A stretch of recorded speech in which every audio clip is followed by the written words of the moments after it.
रमता राम जपो रे प्राणी, अब तो सुन ले राम कहानी।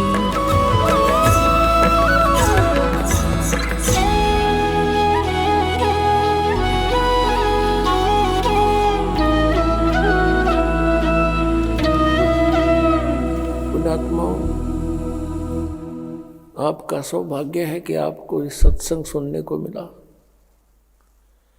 अभी आपने आध्यात्मिक ज्ञान चर्चा नामक एक विशेष प्रोग्राम साधना टीवी से चलता है, और ये एक बहुत परोपकार का कार्य हो रहा है। उन महापुरुषों के विचार भी आपके समक्ष होते हैं, और उधर से इस दास के विचार भी जो सदग्रंथों में विद्यमान है, विद प्रूफ प्रमाण सहित जनता के सामने आते हैं। इससे जनता को ज्ञान होगा कि कौन संत कैसा ज्ञान रखता है। फिर ठीक है, जिसको जौन सा ठीक लगेगा उसको सेलेक्ट कर लेंगे। श्री तुलसी साहेब जी, तुलसीदास जी, जो मथुरा जय गुरुदेव के प्रमुख हैं, उनसे प्रश्न किया गया कि मोक्ष प्राप्त प्राणी सतलोक में भिन्न रहता है या ऐसे समा जाता है परमात्मा में जैसे बूंद समुद्र में। तो उन्होंने यही बताया कि वहाँ मोक्ष प्राप्त प्राणी अमर लोक में जाकर, सतलोक में जाकर अमर पद को प्राप्त होकर के ऐसे परमात्मा सतपुरुष में लीन हो जाती है जैसे जल की बूंद जल में समा जाती है।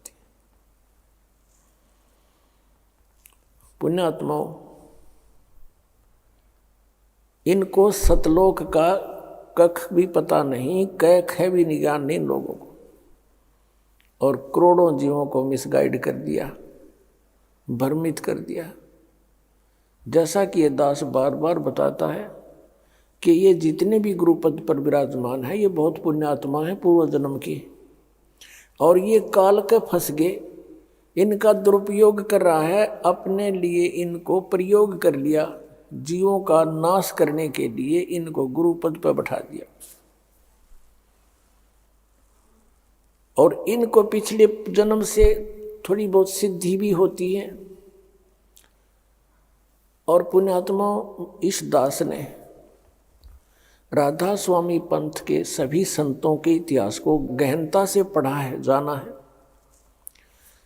श्री शिवदयाल जी, जो राधा स्वामी पंथ का प्रवर्तक माना जाता है, उससे भी ज़्यादा पुण्यात्मा थे ये तुलसीदास जी मथुरा वाले, जो जय गुरुदेव पंथ के प्रमुख हैं। उनसे भी ज़्यादा पुण्यकर्मी, अधिक भक्ति शक्ति युक्त थे। उन्होंने तो 18 वर्ष तक, 15 वर्ष, 17 वर्ष, जैसे वो बताते हैं, एक बंद कमरे में बैठ कर अपनी बैटरी चार्ज की सिद्धियाँ प्राप्त की। और ये 1954 से सत्संग करने लग गया, ये युवा ही था उसमें। और इसके पूर्व जन्म की इतनी बैटरी चार्ज थी। 1971 में इसने एक भविष्यवाणी की जो कि इस दास के लिए थी। अब पुण्यात्मा आपको फिर दिखाते हैं कि जो संत, ये मानता होती है उन संतों की जो सच्ची बोल देते हैं। इसने 1971 में ये कहा था कि उस महापुरुष का जन्म हो चुका है, वो 20 वर्ष का हो चुका, 7 सितंबर 1971 को। इस दास का जन्म 8 सितंबर 1951 को हुआ।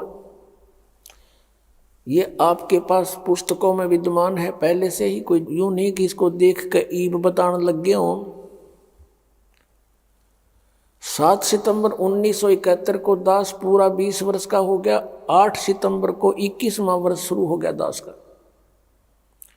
उसके विषय में इनकी दिव्य दृष्टि काम करे थी 1971 तक, और 40 साल के बाद आज उनकी दिव्य दृष्टि कति ब्लॉक होगी, क्योंकि वो जो सिद्धि शक्तियाँ थी, भक्ति थी, वो नष्ट होगी। किसी को आशीर्वाद दिया, किसी को किसी प्रकार से इसने भक्ति आगे की को ना, क्योंकि साधना ठीक नहीं थी। इनके मंत्र सभी काल के, पांचों नाम काल के। तो जैसे पहले बैटरी चार्ज होती है इन्वर्टर की, वो सब काम करती है, भले ही उसके ऊपर चार्जर ना लगा रखा हो, और वो सब काम करती है। फिर धीरे धीरे बैटरी डाउन हो जाती है और एकदम इन्वर्टर काम करना बंद हो जाता है। कभी झपके मारे, कभी आवे, कभी जाए, और फिर कति बंद हो जाता है। आज इस जय गुरुदेव पंथ के प्रमुख श्री तुलसी साहिब की वो सतिथि हो चुकी है। आज इसको कख पता नहीं, और 1971 में इसकी दिव्य दृष्टि काम करे थी। इसने क्या बताया है, देखो इसकी महानता है। अपने से अन्य की बड़ाई बड़ा व्यक्ति कर सकता है, सच्चाई वही बोल सकता है।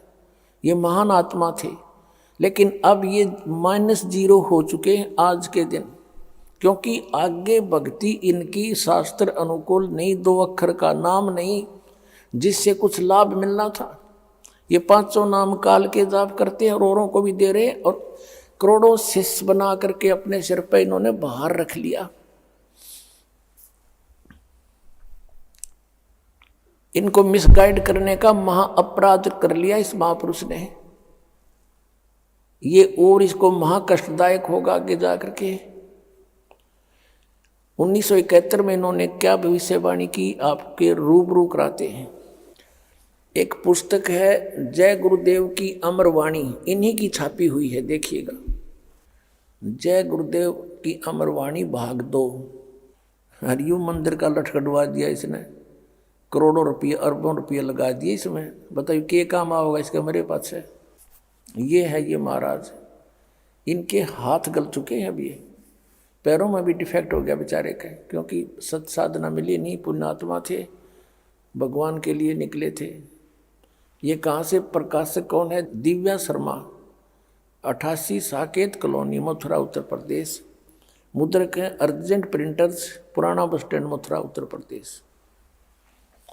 अब देखिएगा इसके 50 पृष्ठ पर आपको दिखाते हैं। ये 50 पृष्ठ है। शाकाहारी पत्रिका 7 सितंबर 1971 को इसने अपनी स्टेटमेंट दी है इस पत्रिका में, या छपी थी, उसमें से संग्रह करके पुस्तक बनवाई है। 7 सितंबर 1971 को ये क्या कह रहे हैं कि वो महापुरुष 20 वर्ष का हो चुका है। दास का जन्म 8 सितंबर 1951 को हुआ, तो 7 सितंबर 1971 को ये दास रामपाल दास 20 वर्ष का हो चुका था। 8 सितंबर को 21वां वर्ष शुरू हो जाता है। इन्होंने क्या कहा है यहाँ से देखिएगा। ये है, ये यहाँ से हम यहाँ से पढ़ेंगे अपने मतलब की। इसके अंदर जो लिखा है, वह अवतार जिसकी लोग प्रतीक्षा कर रहे हैं 20 वर्ष का हो चुका है। कब?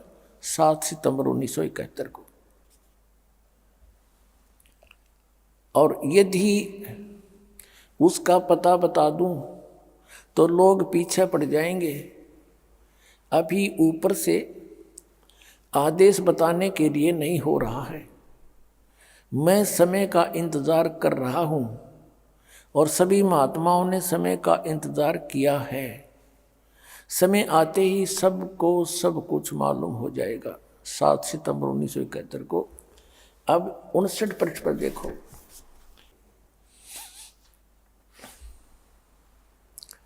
28 अगस्त 1971 को इसने क्या कहा था कि महापुरुष का जन्म भारतवर्ष के एक छोटे से गांव में हो चुका है और वह व्यक्ति मानव इतिहास का सबसे महत्वपूर्ण व्यक्ति बनेगा। उसे जनता का इतना बड़ा समर्थन प्राप्त होगा कि आज तक किसी को नहीं मिला है। वह महापुरुष नए सिरे से विधान को बनाएगा और वह विश्व के संपूर्ण देशों पर लागू होगा। उसका एक झंडा होगा, उसकी एक भाषा होगी। पुण्यात्माओं, यदि इनकी दिव्य दृष्टि काम कर रही होती जो 1971 में करे थी, तो आज ये बता देते कि वो 20 वर्ष वाला व्यक्ति बरवाला में बैठा है, जाओ बच्चों नाम ले लो, कल्याण करवा लो, और मैं भी आ रहा हूँ। और पुण्यात्माओं, इसके हित में है यदि ये महापुरुष सच्चा है और इसने अपनी इस स्टेटमेंट की याद आ जावा 1971 वाले की, तो ये कम से कम अब इसकी दिव्य दृष्टि तो काम कर नहीं रही, कम से कम उसके ऊपर पुनर्विचार करके अपना पाप मुक्त हो सकता है। सब अनुयायियों को कह दे कि भाई जाओ वहाँ से दीक्षा ले लो। और इसने भी चाहिए, अब इसके पल्ला कुछ नहीं है। शिवदयाल जी भूत बन गए, इनकी क्या स्थिति होगी। तो दास का उद्देश्य इस दास को अपना दास समझ कर आ जाए। सभी महापुरुष संत जितने हैं ये भगवान के लिए ही तो घर छोड़ा इन्होंने, परमात्मा के पाने के लिए इन्होंने ट्राई की, फिर इनको गुरुपद दे दिया, लेकिन वो नकली माल था सारा। तो इसमें मान बढ़ाई की बात नहीं होती। और संत प्रेस्टेज इशू नहीं बनाया करते, परमात्मा को इशू बनाया जाता है। आत्म कल्याण इशू होना चाहिए। और आत्म कल्याण इस दास के अतिरिक्त इस विश्व में किसी के पास वो साधन नहीं जिसका हो सके। 2 मंत्र के जाप से मोक्ष होगा, उस सत्यनाम से, वो 2 अक्षर का मंत्र है। और तीसरा सारनाम आदि नाम जिसको कहते हैं, इन 3 मंत्रों से मोक्ष होगा। जो ये 5 नाम हैं इन कमलों के, ये केवल सांसारिक सुख रिद्धि सिद्धि इनमें आ जाती हैं। जैसे गणेश जी के जाप से सिद्धियां आ जाती, लेकिन अकेला जाप करने से अब इनको सबको मिक्स करके जाप कराया जाता आपसे। जैसे अकेला कोई सूंठ खावे, सौंठ, तो उसका अलग से लाभ होगा, और उसको अन्य औषधियों में मिलाकर खाया जाता है, उसका एक विशेष और गुण बन जाता अच्छा। तो इन सभी मंत्रों का जो आपको दिए जाते हैं, ये ओंकार निरंकार ज्योति निरंजन ये नहीं है, ये सतनाम ये नहीं है, वो मंत्र इनसे भिन्न है। और ये 2 अक्षर का मंत्र, इसमें एक ओम मंत्र है, एक तत् है, और एक सारनाम है। धर्मदास तो 1,00,000 दुहाई, ये सारनाम की तबार ना जाई। अब इस सतनाम के जाप से मोक्ष होगा। अब इनके सामने एक समस्या और आवेगी। जैसे तुलसीदास जी पुण्यात्मा हैं, लगभग ये 80 वर्ष से ऊपर इनकी आयु हो चुकी होगी, 90 भी होगी। अब ये सोचेंगे कि हमने इतने वर्ष तक साधना की, उसका क्या बनेगा। यही प्रश्न स्वामी रामानंद जी ने परमेश्वर कबीर जी के सामने रखा था कि हे बच्चा, वैसे तो परमात्मा को पहचान लिया था उन्होंने, फिर भी मालिक के आदेश से वो कह रहे थे कि आप मुझे एज ए शिष्य ट्रीट करना। आदेश मानकर परमात्मा का वो रामानंद जी कह रहे हैं कि हे बच्चा, आपको मैंने पहचान लिया, आपके सचखंड सतलोक को मैंने देख लिया। ब्रह्मा विष्णु महेश की स्थिति से ये दास खूब परिचित हो गया, ये पूर्ण परमात्मा नहीं है, मोक्षदायक नहीं। और अभी तक मैं विष्णु जी को इष्ट मानकर पूजा करता था, और आपने संकेत दिया तो मैंने इन ग्रंथों को देखा। सचमुच गीता जी में भी 3 गुणों की पूजा व्यर्थ बताई है, रजगुण ब्रह्मा, सतगुण विष्णु, तम गुण शिव जी। 7वें अध्याय के 12 से लेकर 15 मंत्र में गीता जी। लेकिन एक शंका का समाधान कीजिए भगवान, अब मैं 104 वर्ष का हो गया और 16 वर्ष की आयु से मैं घर त्याग कर भक्ति करने लगा था। अब मेरी उस भक्ति का क्या होगा, अब उसका क्या बनेगा। आप पुण्यात्माओं, परमात्मा ने कहा कि आप अभी तक मैट्रिक तक की पढ़ाई पढ़ रहे थे, 10वीं तक की पढ़ाई पढ़ रहे थे, और इसी को बार बार इसी में रिपीट होते रहे, इसी में दोबारा प्रवेश पाते रहे। मृत्यु होगी, स्वर्ग गए, वहाँ पुण्य खत्म किए, फिर आगे फिर यही पढ़ाई पढ़ने लगे। अब इससे आगे की पढ़ाई पढ़ो, और वो सिलेबस अलग है और उसके टीचर भी अलग होते हैं। तो आपका कुछ नहीं बिगड़ा है, आप ये भक्ति शुरू करो जो ये दास बतावेगा, परमेश्वर कहते हैं। तो रामानंद जी कहते हैं कि मैं अब कैसे इस पढ़ाई को पूरा कर सकूंगा। परमात्मा ने कहा कि ये मेरा काम है, आप दीक्षा लीजिए और स्टार्ट कीजिए, और कहा कि जीवन तो थोड़ा ही भला, जब सत सुमरण हो और लाख वर्ष का जीवना कोई लेखे दरे नहीं कोई। अगर सत साधना है, शास्त्र अनुकूल साधना है, 2 मंत्र की साधना है, तो जीवन तो थोड़ा ही भला। जय सच्चा सुमरण हो, ये सही मंत्र हो, और लाख वर्ष इस गलत साधना के से कहते लिखत रहने को। और पुण्यात्मा इस सतनाम के एक सिमरण का ये श्वास से सिमरण होता है। कबीर साहब कहते हैं, कहता हूँ कहीं जात हूँ, कहूँ बजा के ढोल, और श्वास जो खाली जात है यू 3 लोग का मोल। परमात्मा कहते हैं कि ये श्वास उश्वास जो सुमरेगा एक दिन मिलसी आए। श्वास उश्वास का सिमरण है, एक ओम मंत्र है, एक वो तत्संकेतिक है, कोड वर्ड है। ये दास बताएगा, जिसको उपदेश मिल गया उसको मालूम है। तो इन दोनों का श्वास से सिमरण करना है, ओम का और सोहम का, उसका यानी तत् का। और इस प्रकार श्वास के सिमरण से उस परमात्मा की प्राप्ति होगी।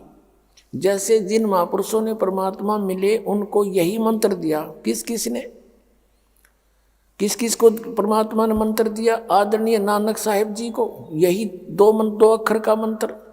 इसमें एक ओम मंत्र है, एक और तत्व अभी दिखाऊंगा आपको सबके इतिहास। आदरणीय गरीबदास साहिब जी गांव छुड़ानी जिला दज्जर वाले को मिले, उनको यही 2 मंत्र का नाम दिया। उनके गुरु, उनके ग्रंथ, उनकी अमरवाणी में लिखा हुआ है कि सतगुरु ये नाम देते हैं। आदरणीय नामदेव जी को मिले, आदरणीय धर्मदास साहिब जी को मिले थे परमात्मा, उनको भी यही मंत्र दिया था। और ये कबीर पंथिया ने ये बिना मालूम धर्मदास जी ने के मंत्र प्राप्त हुआ था, क्योंकि परमेश्वर ने कह दिया था और उनको सतर्क कर दिया था, सख्त आदेश दे दिए थे कि अभी इन 2 अक्षर के मंत्र का भेद ना खोलियो, और सार नाम का तो जिक्र भी मत कर दियो। कि धर्मदास तो लाख दुहाई, ये सार नाम की दबार न जाई। ये सार नाम बार जो पढ़ी, बिचली पीढ़ी हंस नहीं तरही। अब ये बिचली पीढ़ी पुण्यात्मा आपके धन्य भाग हो, आपका धन्य आपके माता पिता जी से जन्म हुआ, आपको ऐसे समय में मनुष्य जीवन, और उनसे भी पुण्यात्मा हो जो आपको ये मंत्र मिल गए, आपको ये स्थान मिल गया जो खोजे से आज तक ढूंढे से नहीं मिला। ऋषि सिर मार कर चले गए। अब पुण्यात्माओं, और वो मंत्र जो सतनाम है, इसका जाप कितना वैल्यूएबल है, कितनी कीमत है इस मंत्र की, एक श्वास की कितनी कीमत है। ओए होए, सतनाम पालड़ रंग होरी हो। सतनाम ये 2 अक्षर का एक ओम और एक दूसरा आपको बता दिया। सतनाम एक तराजू के, एक बैलेंस के, तखड़ी के एक तराजू के एक पलड़े में सतनाम की एक विधिवत श्वास उश्वास की सिमरण की कीमत रख दे। पूरे संत ते लेके नहीं किताब में पढ़ लिया, दास ने दिखा दिया, तुम आप पर कोई सुमरण करने लग जा, कख भी नहीं होगा उनको। जैसे परमेश्वर कबीर जी की वाणी संत मत प्रकाश भाग 4 में लिखा हुआ है, 261 पृष्ठ पर सावन सिंह जी ने, इनका पता नहीं था लेकिन मालिक ने दया कर दी, इन्हीं के कर कमलों से लिखवा दिया, और इनको पता नहीं उन 2 अक्षर के नामों का। उसमें परमेश्वर कबीर जी ने कहा है कि कह कबीर 2 अक्षर भाग, इन 2 अक्षर का नाम जाप कर होगा खसम तलेगा राख। यानी इस नाम के देने वाला अधिकारी संत होगा तो उस साधक की समय आने पर रक्षा होगी जो इस मंत्र 2 अक्षर के मंत्र का जाप करता है पूरे संत तक लेके, और पूरा संत होगा और उसके आदेश से तुम इसका जाप करें तो समय आने पर आपको पूरा लाभ मिलेगा। और नकलियाँ थे, झूठे थे, अनधिकारी से ये मंत्र भी किसी ने ले लिया, उससे कोई लाभ नहीं होगा।